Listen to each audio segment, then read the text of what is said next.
If you have a Bible or an electronic device, you can go to John chapter 10 and 1 Kings 19. So you can turn to a couple places. John 10, which is where we'll start, and then 1 Kings 19 is the second place we'll go. I'm excited about our subject for today.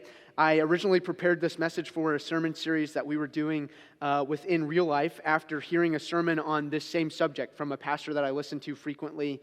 And it was one of those that I heard, and it was so impactful in my own life that I wanted to share it with everybody that I can. So I'm excited to do that today. I want to share a little bit about my life. The year was 2015. I was a senior in high school, about to graduate. And I was not living for God. In fact, I was living in sin. Like there wasn't an in-between. I wasn't living for God at all. I was doing whatever I wanted, whenever I wanted. I had friendships that weren't good. I had relationships that weren't good. I was filling my mind with all sorts of content that was not good. I was running from God. And I had no reason to be doing so. I grew up in a Christian home. I have great parents. Went to Christian school. Knew the things that I should be doing, but chose not to do those things. I ended up getting in some trouble. And when I got in that trouble, it made me kind of start to second guess what I was doing. I started to ask to myself, what am I doing? Why am I wasting this life that God's given me? Why am I making these poor decisions when I know that there's so many better decisions to be made? And I began to evaluate my life. I was saved, but I was settling for a subpar life. My joy was stolen, my peace was killed, my reputation was destroyed. I would have described my life back then as empty, as a disappointment, a failure, a waste of God's blessings. In no way was I honoring God with my life. In no way would I describe my life as abundant or full. As I went to college, I began to turn my life around. I started actually reading my Bible. That makes a big difference when you actually read your Bible. I started to spend time in prayer and to actually seek God. I started paying attention in church. Makes a difference. I started aligning my life with the way of life taught by Jesus. I started to have the right friends. I started to fill my mind with the right content. I began to honor God with my finances and with my time. And I began to imperfectly do that over and over and over again. Remember, imperfectly. By no means was I perfect in doing this, but I tried to stay consistent. And I tried to just continue to seek God. And now I can say that especially when I look back to 2015, the way my life was then, in stark contrast, my life is now full. It's abundant. It's fulfilling. It's one that I'm happy to have. I'm pretty proud of. And not because of me, but because of what God has done through my life. I have a wonderful wife. We've got 2 kids. We get to serve in ministry. We have a whole group of teenagers that are awesome, like 95% of the time. The other 5%, it's all right.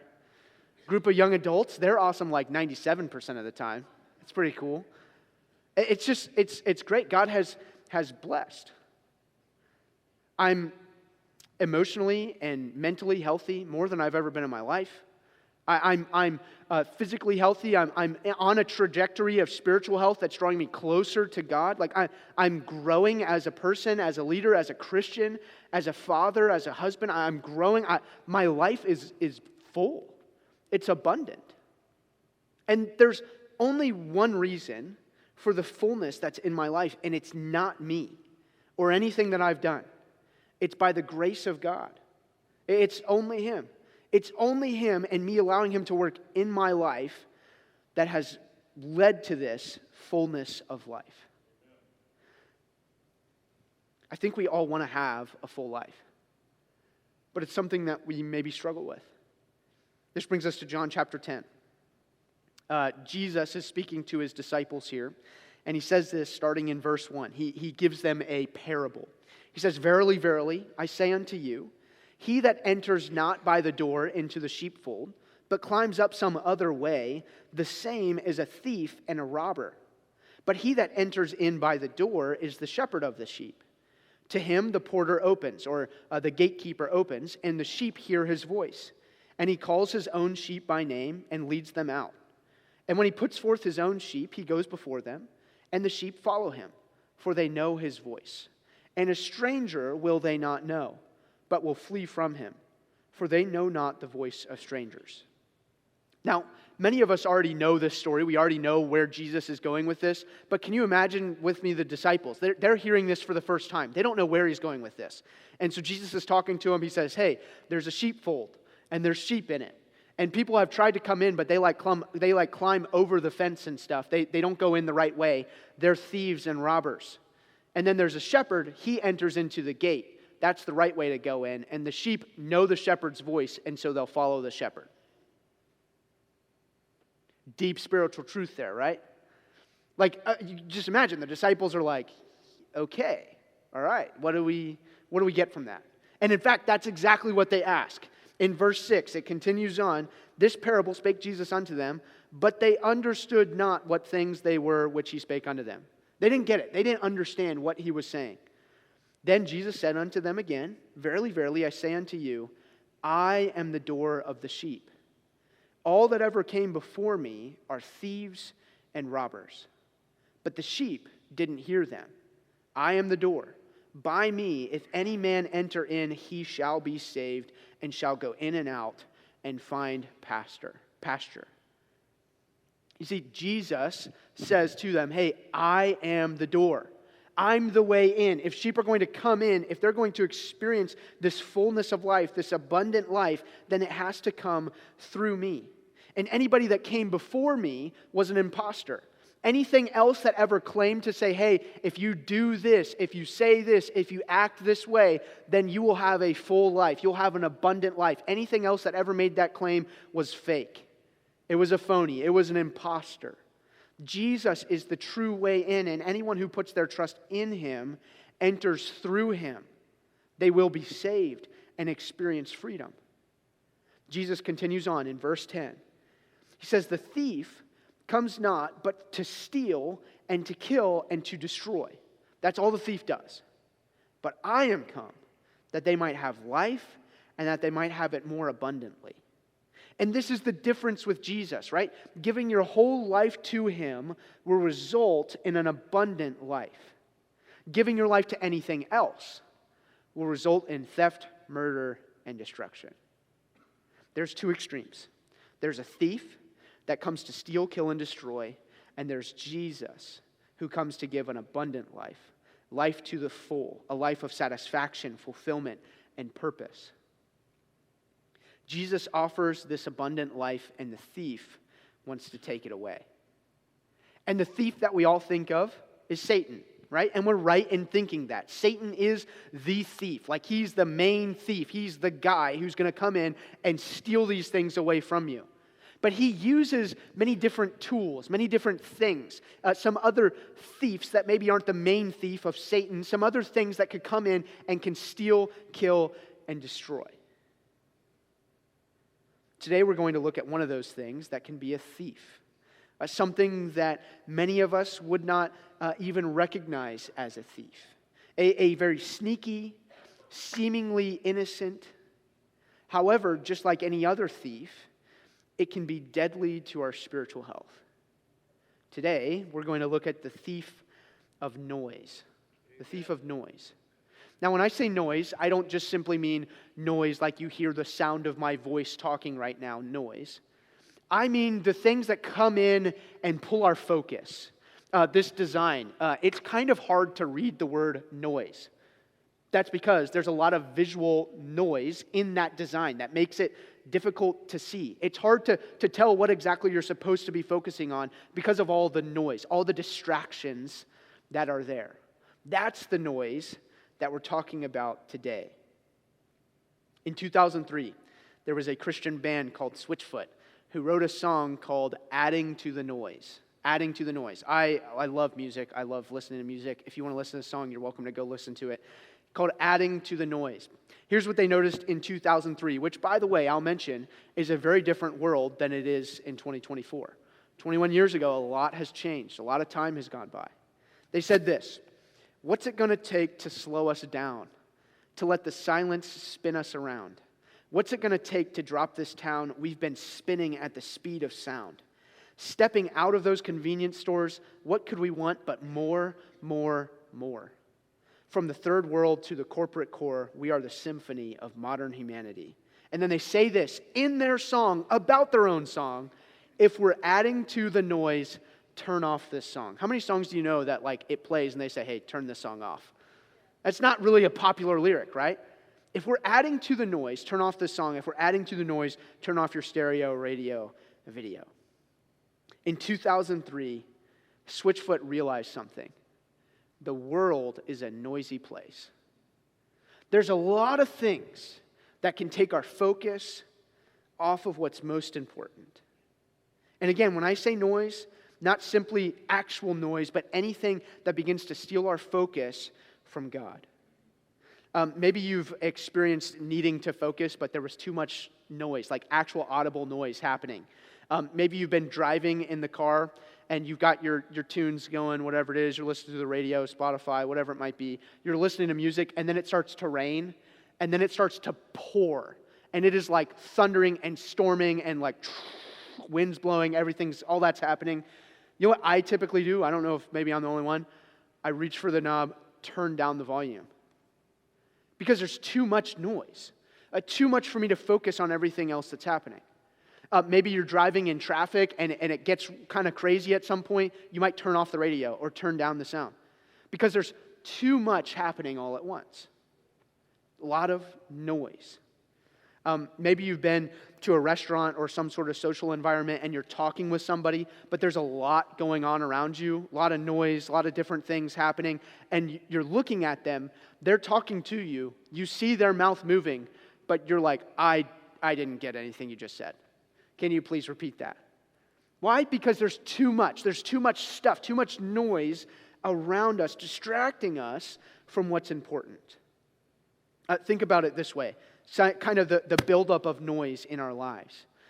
As a child, right, there's a good amount of innocence as a child. As a child, most children haven't done any crazy crimes, right? I know that we all have a sin nature, but most 2-year-olds aren't selling drugs or whatever. They're 2 years old. There's some innocence to them, And so there's this innocence in life, and as they grow a little bit older, they go to kindergarten and then into elementary school, and they're introduced into all these new things, right? They're given some rules that they have to follow. They've got assignments that they have to do. They have to take quizzes and tests, and as they go through elementary school, there's some noise that's added, and then they go into middle school. What a terrible place, right? And they're in middle school, and in middle school, they many of them are introduced to social media or to electronics for kind of having their own for the first time, maybe. And there's you start to face rejection in middle school. There's times where people are like, "Hey, yeah, no, you're not in our group," and they begin to face some rejection. If they have social media, they're seeing all the comparisons. They're beginning to make the comparisons themselves. I don't look like so-and-so, or man, this group's hanging out and I wasn't invited, and they're beginning to see all those things. Then you get into high school, it just continues to escalate. The assignments get harder, everything becomes a little more difficult, and then you have people coming to you and asking, hey, what are you going to do with the rest of your life? Every 16-year-old's favorite question, right? They're just trying to get their driver's license. They don't know what they're going to do with the rest of their life.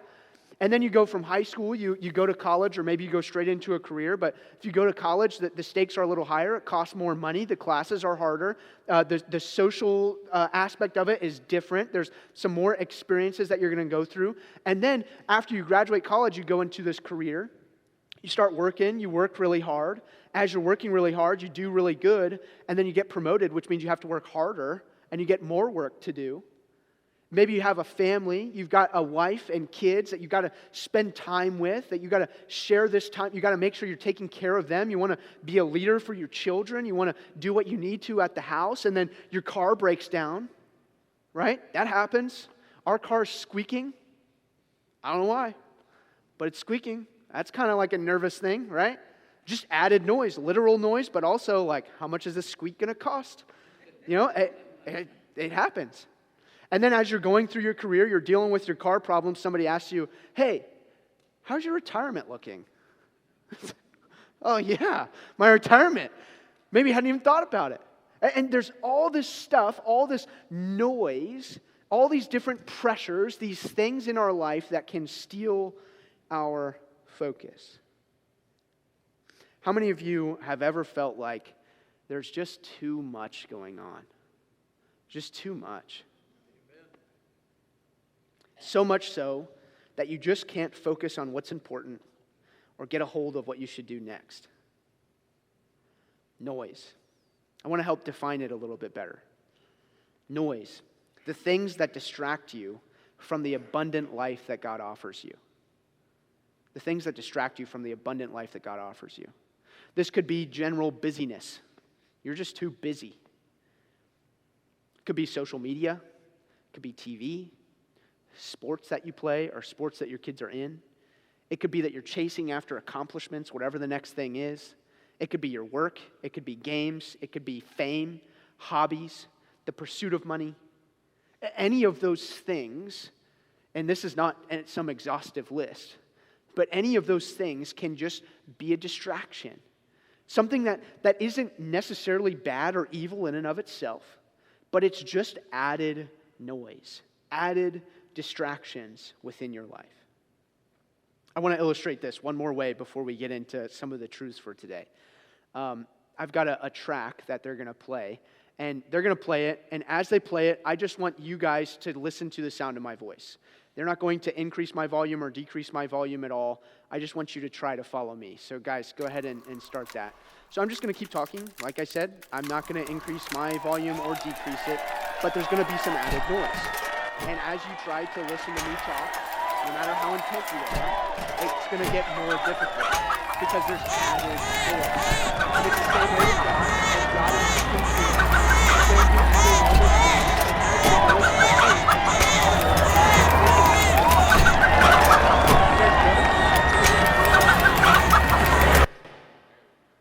Got it? Yeah, huh? Yeah? With the added noise, it becomes so much more difficult to hear. I have one big truth for you before we get into it. If you get nothing else from today, I hope you get this one big truth. The big truth is this. It is hard to hear God when there is too much noise. Amen. It is hard to hear God when there's too much noise. Just like it became hard for you to hear me. Some of you were tracking, you had it, but it got difficult. You had to really focus in. It is hard to hear God when there is too much noise. We're going to look at 3 other truths today, and we're going to use the story of Elijah to do so. So you can turn to 1 Kings chapter 19, and that's where we're going to be for the rest of the day today. I want to give you some context leading up to this story before we get to it, in case you're unfamiliar with it and with who Elijah is. There's this people group, Israel. And there's the children of Israel. They become a nation, but this nation of Israel had some issues, and they end up splitting. And so now Israel becomes Israel and Judah. And the books of 1st and 2nd Kings are all about the kings that reigned over Israel and Judah during these times. So Israel gets to the point where there's this man named Omri who becomes the king. Omri did evil in the sight of the Lord. In fact, the Bible says that he was the worst one yet. No other king before him had been as evil. And then Omri had a son named Ahab. Ahab takes over as king and says, "Watch this, Dad," and shows him up and is even more evil than Omri was. Ahab ends up marrying an evil woman named Jezebel, who was a worshiper of Baal. And together, Ahab and Jezebel are like this evil power couple. They would kill anyone who worshiped God. And Elijah, who's a prophet at the time, is told by God to go and deliver some bad news to Ahab and Jezebel. Not fun to do. Elijah is a worshiper of God. He's got to go deliver a message to Ahab and Jezebel, who kill worshipers of God. And the message that he's going to deliver to them is bad news. So Elijah goes to them. He tells them that there's going to be a famine. And then Elijah goes into hiding. While he's there, he's hiding by this creek, and God provides him water from this creek, and he would send ravens to come by and feed him. How crazy is that? He's being fed by ravens as he's waiting there by this creek. Because of the famine, the creek ends up drying up. God tells Elijah to go to a nearby town and to ask a widow for food. But the widow only has a little bit left. She's only going to make one last cake for her and her son, and then they were going to eat it and they were going to die. And she tells him that, and he says, no, you need to make this cake for me and God will provide. And so the widow does it, and then God does provide. He ends up giving her like this unending resource of supplies to make food. Later, this widow's son dies. Elijah ends up raising him from the dead after 3 tries. God tells Elijah to go back to Ahab to talk to him again. There's been a famine for a few years at this point. To go back to Ahab, talk to him again. Elijah goes and he obeys God. He goes to see Ahab. And from there, Elijah ends up giving Ahab a challenge. And this may be a story that some of you are familiar with. He goes to Ahab and he says, hey, let's settle this and figure out whose God is the true God. We'll go up to this mountain. Your people, the worshipers of Baal, your people can set up an altar and they can put an offering on it, and I will do the same thing. And whoever's God sends down fire to consume the offering is the winner. Let's see who wins. And so they go. They've got all the Baal worshipers out there. There's 450 of them. They're out there doing all sorts of crazy stuff, trying to call on their God. They're up there, they're cutting themselves. They're doing everything they can to get their God to call down fire from heaven. But there's a problem. The problem is their God is not real. Amen. And so Baal's never going to do anything because Baal doesn't exist. Elijah knows this. He's a worshiper of the true God, right? And so he starts to poke fun at him a little bit. He says, hey, cry a little louder. He might be sleeping. Maybe he's taking a potty break. Like, you just got to keep hollering out to him. Just keep trying. And then it's Elijah's turn. Elijah goes up, and just to show off a little bit, he gets the offering on the altar, and then he dumps a whole bunch of water on it. He digs a trench around it, fills that with water. And remember, they're in a drought, and yet he goes and gets all this water, dumps it all on there. This was not an easy thing to do. And then he calls on God. God sends down fire from heaven. It consumes the offering. Everything. It dries up all the water that was there. There's nothing left. And then Elijah says, let's get them. And they go out and kill all of the Baal worshipers. They go and they slaughter these 450 men that were there. They kill them all. Elijah asks God to then send rain, and it's about to start raining after this long drought. Before the rain comes, though, he tells Ahab, the king, he says, hey, you might want to head home because there's a storm coming, and if you don't get home, you're not going to make it through the storm. So Ahab is on his way home. He gets in his chariot. He's riding home, and this is one of the coolest parts of the story, in my opinion. I just think it's really cool. The Bible says that God gives Elijah special strength to run faster than the chariot, and he beats Ahab back. I just think that's cool. Can you imagine you're driving on the highway and then somebody like runs beside you, like just passes you, and you're like, what? Like, that's what Ahab, I mean, obviously, he's probably not going 60 miles an hour, but he's moving faster than a person can run. And then you see Ahab, and I love, it says he takes up his robe and tucks it in his belt, like he's like, whoo, and then like it's just super fast. Like, I just think it's really cool. Ahab makes it home, and he goes in to talk to Jezebel. It says this in 1 Kings 19, starting in verse 1. And Ahab told Jezebel all that Elijah had done, and with all how he had slain all the prophets with the sword. Then Jezebel sent a messenger unto Elijah. She's like, all right, honey, I'll take care of this. You couldn't, so let me. Saying, so let the gods do to me, and more also, if I make not thy life as the life of one of them by tomorrow about this time. In other words, she says, hey, if I don't kill you by this time tomorrow, I hope I'm dead. She threatens his life. And when he saw that, he arose and went for his life and came to Beersheba, which belongs to Judah, and left his servant there. But he himself went a day's journey into the wilderness and came and sat down under a juniper tree. And he requested for himself that he might die and said, it's enough now, Lord. Take away my life, for I am not better than my father's. It's kind of crazy turn of events. Elijah has this crazy victory, running faster than a chariot. And then Jezebel says, I'm going to kill you. He turns tail and runs. What happened? Here's the first truth I want you to understand about noise. Noise distorts reality. Noise distorts reality. You see, God had Elijah's back as he was walking in obedience. He had proven this over and over to him. Elijah spoke and caused a famine. He was fed by a raven. He helped a widow have never-ending food. He raised a boy from the dead. He called down fire on a sacrifice to God, and then he ran faster than a chariot. Elijah obeyed, and God showed up. But Elijah had some new noise in his life. There was something new that had entered in. Jezebel's threat. Something that was just loud enough, something that made just enough noise to change his perspective, to change his focus, to change his reality. Why should Elijah fear Jezebel's threat? Really, he shouldn't.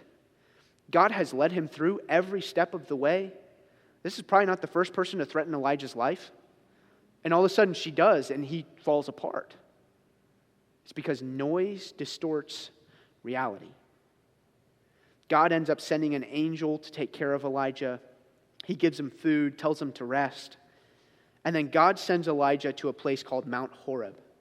Elijah goes into this cave and he spends the night there. Picks up in verse 9. And he came thither unto a cave and lodged there. And behold, the word of the Lord came to him. And he said unto him, What dost thou here, Elijah? What are you doing here? And he said, I have been very jealous or passionate for the Lord God of hosts. For the children of Israel have forsaken thy covenant, thrown down thine altars, and slain thy prophets with the sword. And I, even I only, am left. And they seek my life to take it away. And he said, Go forth and stand upon the mount before the Lord. So he says, Go out on this mountain, stand up there before me. And behold, the Lord passed by, and a great and strong wind rent the mountains and brake in pieces the rocks before the Lord. I've never seen wind strong enough to break a rock. That was this wind. He's standing on this mountain, and he sees wind come through and breaking the rocks. But the Lord was not in the wind. And after the wind, an earthquake. So the ground begins to shake. But the Lord was not in the earthquake. And after the earthquake, a fire. But the Lord was not in the fire. And after the fire, a still small voice. And it was so, when Elijah heard it, that he wrapped his face in his mantle and went out and stood in the entering in of the cave, or the mouth of the cave. And behold, there came a voice that said unto him and said, What dost thou here, Elijah? He asked him the same question. And Elijah answers the same way. I've been passionate for you. All of Israel has turned their backs on you. I'm the only one left, and they want to kill me. Then this still small voice gives Elijah some instructions. You see, God began to get him back on track, but he did it in the silence after the noise had gone away. Elijah had some added noise in his life, kind of sent him into this spiral. And then God says, hey, come see me. And then God creates a lot more noise. He does. He does this whirlwind, this earthquake, this fire, all sorts of things to take your focus, your distraction, some big, elaborate things that are happening. But he wasn't in those. He then comes to Elijah in this still, small voice. The thing about a still, small voice is you can't hear it if there's a whole bunch of noise going on. The whirlwind had stopped, the earthquake had stopped, the fire had stopped. It's just this still, small voice. In the verses to follow, this still, small voice begins to instruct Elijah to anoint a man named Hazael as king over Syria, to anoint Jehu as king over Israel, and to anoint a successor whose name was Elisha. These three guys are the next one that God has planned to accomplish his purpose. God has a purpose that he's going to accomplish, and he wants to use these three people to do it. And it's as if God came to Elijah and said, Elijah, I want to use you as I carry out my purpose, but you need to be able to hear me. And he spoke to him. He gave those instructions in that still, small voice. He didn't, in a whirlwind, tell him, hey, you got to anoint Hazael. Or in an earthquake, tell him, you got to anoint Jehu. Or in the fire, tell him to anoint Elisha. He gave him those instructions. He told him what was next. He spoke to him in the still, small voice. Second truth I want you to know about noise is that we have to silence the unnecessary noise. First one, noise distorts reality. Second, you must silence the unnecessary noise. You see, noise is inevitable. We're going to have noise in our life. It's going to happen. Noise will come. It's just life. But there's a lot of unnecessary noise that we add in ourselves. There's some things that we take on that puts noise into our lives that doesn't have to be there, but we've put it there.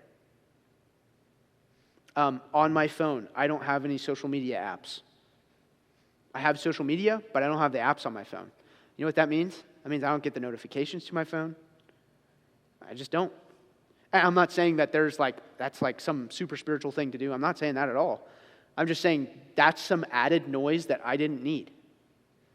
So I cut it out. I just didn't need that noise. If you have Apple devices, they have these things called focus modes, and so you can turn them on, and so it allows you to block different things from coming. Like it mutes different notifications for certain things. So I use them a lot. I have one on right now. It's called Preach. It's my Preach focus mode. That means that if you were to text me, I'm not going to get anything. It'll go to my messages, but I don't see it unless I click on it. You know why? Because I'm doing something that's important, something that I don't want to be distracted in, and so I've silenced that noise. I've made sure that it's not coming into my life. It's there, I can get to it when I get to it, but it's noise that I don't need at this moment. I don't need the added noise. I rarely look at the news, probably to a fault sometimes. Sometimes I'm probably a little, I don't know what's going on. But I truthfully never do watch the news and leave in a good mood. I'm either sad, angry, upset. I'm never happy after watching the news. It's just added noise. It's just added stuff for me to think about and for me to hear about that maybe I don't need, that maybe I can get out of my life. It's all unnecessary noise that, frankly, I can control. There's some noise that you cannot control and you just got to deal with it. But there's a lot of noise in our lives that we can control. So take control of that noise. You must silence the unnecessary noise. Here's the third truth I want you to get. You must practice intentional silence. Intentional silence. What you do in the silence matters. I'm not saying just eliminate the noise and then just sit there quietly for 30 minutes and just whatever. I mean, maybe you need to do that sometimes. That might be good. But be intentional with this newfound space that you've created. If you're eliminating that noise, what can you do with it? What can you fill your mind with during that time? Could you turn on some Christian music? Could you spend that time in prayer? Could you open up your Bible? What could you do in that time? You see, what you do in the silence matters. I think of what Jesus said in the Sermon on the Mount when he was talking about spending time with him, right? He said, hey, when you pray, don't go out like the Pharisees do and go out in front of everybody and make a big scene about it. Instead, go to your closet. Take away all the noise. Make it to where nothing else is there and seek me there. It's being intentional about the silence. Get into the silence. Spend time with God. I want to give you some practical tips, some things that you can do even today, some ways that you can start to eliminate some noise today, even just leaving the service. The first one is this. Don't pull out your phone while you're waiting in line. Waiting in line at the grocery store or wherever it may be where you go out to eat, don't pull out your phone. What am I supposed to do? I don't know, just wait. Just wait. Just because all you're doing is you're just going, okay, it's quiet, add noise. That's what it is. So just wait. I'm not saying you have to do that every time, or if you do pull out your phone like you failed the mission. No. But sometimes just choose to wait. Choose to just sit in that quiet. Choose to just let it happen. Here's another one. Drive the speed limit. drive the speed limit. I've got some people who are like, nope, not me. Yeah, maybe not. That's a tough one. But you know what that does? Makes you slow down. Makes you understand, like, oh, if I go 7 miles an hour over the speed limit and I've got a 15-minute drive, it saves me like 42 seconds. Could I just wait and maybe not be in a rush? And maybe allow God to speak to me in that time?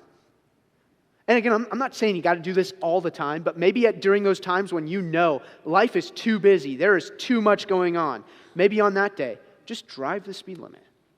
Create a little bit more space. Eliminate some noise.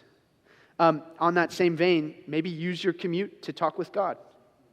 Instead of turning on music or listening to your podcast or whatever it may be, take that time and talk with God.